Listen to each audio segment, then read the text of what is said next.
As expected, Ghislaine Maxwell took the fifth and refused to answer any questions. This is obviously very disappointing. We had many questions to ask about the crimes she and Epstein committed, as well as questions about potential co-conspirators. We sincerely want to get to the truth of the American people and justice for the survivors. That's what this investigation is about. I want to mention the next steps. We can confirm we have 5 more depositions in the book scheduled for the Epstein investigation. On February 18th, Lex Wexner, who was a financial client of Epstein and I believe the former CEO of Victoria's Secret. February 26th, we have former Secretary of State Hillary Clinton. February 27th, former President Bill Clinton. March 11th, Richard Kahn, Epstein's accountant. And March 19th, Darren Endike, Epstein's lawyer. So we will continue to move forward and try to get answers for the American people. So, do you think Britain's royal family, do you think that Britain's royal family has questions to answer to your committee? Well, we would love to hear, from anyone. Obviously, I can't subpoena in foreign countries, or I would have done that in the Biden investigation. But do you have anything to add, Andy? I'll just add one thing that the attorney for Ms. Maxwell said that she has no indication and would say that neither Presidents Trump or Clinton are culpable for any wrongdoing. And that's one thing they said in his opening statement to us today. But isn't it clear that Ghislaine Maxwell put under pressure to stay silent? Was Ghislaine Maxwell put under pressure to stay silent today? Well, I have no idea. Is that your suspicion? How would I have no idea. I mean, she was given an opportunity. We would have brought her in months ago, but she's indicated she was going to plead the fifth. And unfortunately, she had an opportunity today to answer questions that every American has, questions that would be very important in this investigation, and she chose to invoke her Fifth Amendment rights. Mr. Chairman, clarify what her lawyer said about President Trump and Clinton, and do you think that there's anything more to do with Ghislaine Maxwell now that she pled the fifth? You correct me if I'm wrong.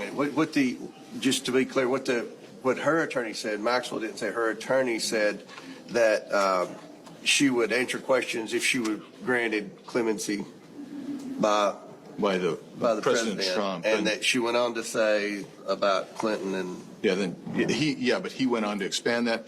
The other thing is he pointed out a number of times that she has a habeas corpus petition pending for a new trial and release, and that's why she is not going to answer questions. Mr. Chairman. I know that those conversations are ongoing. They would like them to be public. Is your understanding still that we're looking at those same February dates and they're going to be private?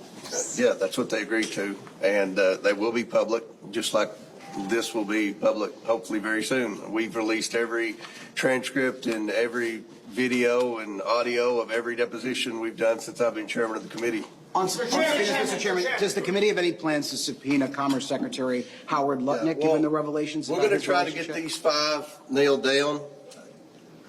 We've got a lot of very important people we're trying to bring in to answer questions. We don't want to do anything to jeopardize the 5 that we have on the book. So we'll see what happens here, and we'll move forward. Do you have concerns? We're interested in talking to anyone that might have any information that would help us get justice for the survivors. Yes. Mr. Chairman, thank you. On the disagreement with the Clintons about closed-door videotape testimony versus public hearing, are you concerned that this will be enough to restart contempt proceedings, or do you think you'll come to a resolution?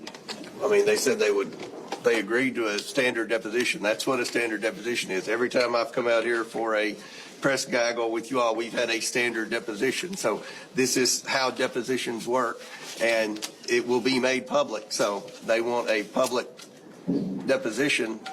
This is what they're going to get. Mr. Chairman, can I ask you about Ilhan Omar for a moment? Can I ask you a question Mr. Chairman, about your investigation investigation thank you. Your investigation about Ilhan Omar. Why are you targeting her when there is Ilhan Omar your committee investigation with Ilhan Omar, when there is a process in the House, if people have questions about their conduct, this would go through the Ethics Committee. Why is this under the jurisdiction? And I've spoken, I'm glad you asked that question. I've spoken with the Ethics Committee. The Ethics Committee has jurisdiction over members of Congress. The two businesses in question are owned by Ms. Omar's husband. So the Ethics Committee does not have jurisdiction over a spouse, only a member. So that's why we just asked, we would have questions. I don't think anyone would. But it would pertain to her overall finances, because that is listed on her financial disclosure report, even though that's her spouse. We've run this by the Ethics Committee, and we think this is the appropriate route. So, and we'll do one more question. One yes. question on Yes, Maxwell. just going back to the Clinton deposition, sorry for the space. I understand that you're going to release the transcripts, you'll release the video. course. Why is there reticence to just have it be public, since the Clintons, look, they are not your typical people being deposed? When you say public, what do you mean? I mean, it's going to be the video, and we'll release it. The public will see every second of the deposition. But not I think at the they're time trying that to it muddy happens. what's that? But not at the time that it happened. So what's the reticence? What, a few seconds later? I mean, I think the Clintons are trying to muddy the waters and create a false narrative, like depositions behind closed doors. That deposition was behind closed doors, but you had at least 10 members of Congress in there, and you'll have the video, I hope, very soon. Can I ask you one more question on Ghislaine Maxwell? Yes. Go ahead. All right. Ghislaine Maxwell, we know from the Epstein files, didn't tell the truth. She got moved to an open prison. Now she's asking for clemency to speak at all. Was it a mistake to move her to that prison? Should she be moved back? I don't know the rationale for moving her from one prison to the other, but look, initially she had asked that the Oversight Committee grant immunity, and when we met with the survivors of Epstein, it was pretty clear, according to the survivors, and you know, we had 20-some members in that meeting, that Maxwell was a very bad person, and she committed a lot of crimes. And it was the intent, in my opinion, when we left that meeting in a bipartisan manner, that we would not grant immunity. Now, what she said today, she's asked for clemency from the president. So I personally, for the reasons you just stated, don't think she should be granted any type of immunity or clemencies. But we'll obviously, you know, as more documents are read and understood, then we'll go from there. But I'll close with this. I think it's great that the Department of Justice is letting members of Congress come in and look at all the unredacted versions of the documents. Attorney General Bondi is doing what she was supposed to do via our subpoena first on the House Oversight Committee, as well as the Epstein Transparency Act. So I think we're finally going to get some answers, and hopefully at the end of the day we can do what our objective is in this hearing, provide justice for the survivors. So thank you.